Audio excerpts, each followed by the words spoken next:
नमस्ते दोस्तों, स्वागत है आप सभी का हमारे इस नए वीडियो में। इस वीडियो में हम जानेंगे तुलसी कौन थी, राक्षस कुल में जन्म लेने के बाद भी क्यों है भगवान विष्णु को सबसे अधिक प्रिय। कार्तिक मास के शुक्ल पक्ष की एकादशी पर भगवान विष्णु के शालिग्राम रूप और माता तुलसी का विवाह किया जाता है। कई लोग द्वादशी तिथि पर भी तुलसी विवाह करते हैं। तुलसी भगवान विष्णु को अति प्रिय है। तुलसी के बिना भगवान विष्णु भोग स्वीकार नहीं करते। तो चलिए जानते हैं कौन थी तुलसी। तुलसी पूर्व जन्म में एक लड़की थी जिसका नाम वृंदा था। राक्षस कुल में जन्मी यह बच्ची बचपन से ही भगवान विष्णु की भक्त थी। जब वह बड़ी हुई तो उनका विवाह राक्षस कुल में ही दानवराज जलंधर से संपन्न हुआ। राक्षस जलंधर समुद्र से उत्पन्न हुआ था। वृंदा बड़ी ही पतिव्रता स्त्री थी, सदा अपने ही पति की सेवा किया करती थी। एक बार देवताओं और दानवों में युद्ध हुआ, तब जलंधर युद्ध पर जाने लगे तो वृंदा ने कहा, स्वामी आप युद्ध पर जा रहे हैं, आप जब तक युद्ध में रहेंगे मैं पूजा में बैठकर आपकी जीत के लिए अनुष्ठान करूंगी। जब तक आप नहीं लौट आते मैं अपना संकल्प नहीं छोड़ूंगी। जलंधर तो युद्ध में चला गया और वृंदा व्रत का संकल्प लेकर पूजा में बैठ गई। उसके व्रत के प्रभाव से देवता भी जलंधर को न हरा सके। सारे देवता जब हारने लगे तो विष्णु जी के पास पहुंचे और सभी ने भगवान से प्रार्थना की। भगवान बोले, वृंदा मेरी परम भक्त है, मैं उससे छल नहीं कर सकता। इस पर देवता बोले, भगवान दूसरा कोई उपाय हो तो बताएं,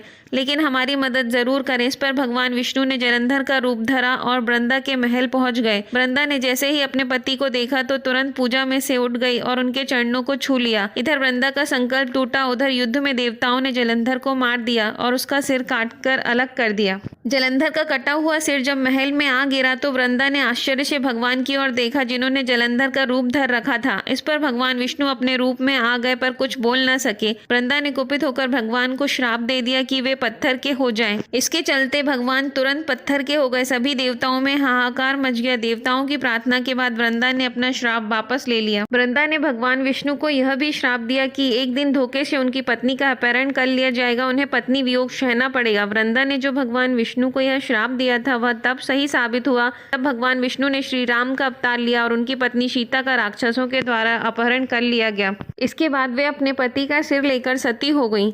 उनकी राख से एक पौधा निकला, तब भगवान विष्णु जी ने उस पौधे का नाम तुलसी रखा और कहा, मैं इस पत्थर रूप में भी रहूंगा, जिससे शालिग्राम के नाम से तुलसी जी के साथ पूजा जाएगा। इतना ही नहीं, उन्होंने कहा, किसी भी शुभ कार्य में बिना तुलसी जी के भोग के पहले कुछ भी स्वीकार नहीं करूंगा। तभी से तुलसी जी की पूजा होने लगी। कार्तिक मास में तुलसी जी का विवाह शालिग्राम जी के साथ किया जाता है। साथ ही देवउठनी एकादशी के दिन इसे तुलसी विवाह के रूप में मनाया जाता है। पौराणिक मान्यताओं के अनुसार जब भगवान विष्णु ने जलंधर का रूप धारण कर तुलसी के पतिव्रता धर्म को भंग किया था, तब उस घटना के बाद ही शिवजी ने जलंधर राक्षस का वध किया था। तुलसी के पति का शिवजी द्वारा वध किए जाने के कारण ही उसकी पत्तियों को भोले शंकर की पूजा अर्चना में यूज नहीं किया जाता। शास्त्रों के अनुसार विष्णु जी के श्राप के कारण वृंदा हमेशा के लिए तुलसी बनकर रह गई। ऐसी मान्यता है कि भगवान शिव पर कोई भी चीजें श्रापित नहीं अर्पित की जाती और भगवान विष्णु के श्राप के कारण तुलसी श्रापित है, इसलिए कभी भी भगवान शिव पर तुलसी का पत्ता नहीं चढ़ाया जाता।